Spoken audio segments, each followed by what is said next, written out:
Cette section nous permettra de voir très rapidement des informations sur l'activité musculaire des tests que notre patient a effectués. Tout d'abord, nous devons configurer les filtres pour sélectionner les tests sur lesquels nous allons analyser les données. Nous aurons un filtre temporel entre les tests d'aujourd'hui, d'il y a 3 mois, 6 mois, 1 an et tout l'historique des tests. Nous avons un menu de filtres qui nous permet d'affiner les tests à afficher. Le premier des filtres nous permet de sélectionner le type de test que nous voulons analyser.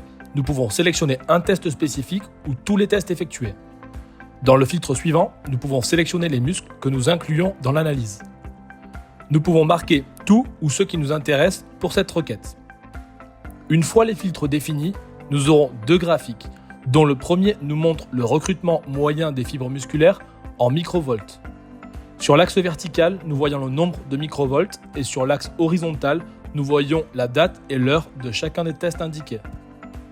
Si nous plaçons le curseur sur chacune des barres, cela nous montre les détails de l'activité musculaire des muscles. Pour une meilleure compréhension des données, chaque muscle est représenté avec la même couleur dans les différents tests sélectionnés. Si nous cliquons sur chacune des barres musculaires, un pop-up informatif apparaîtra nous demandant si nous voulons accéder directement au test pour l'analyser. Il est très important de garder à l'esprit que sous le graphique, nous avons un filtre temporel pour indiquer quel test nous souhaitons afficher sur le graphique.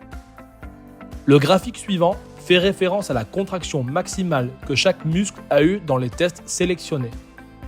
Ce graphique est particulièrement intéressant si nous voulons rechercher le test qui a généré la contraction musculaire maximale de ce patient et le sélectionner comme référence pour le calcul des pourcentages.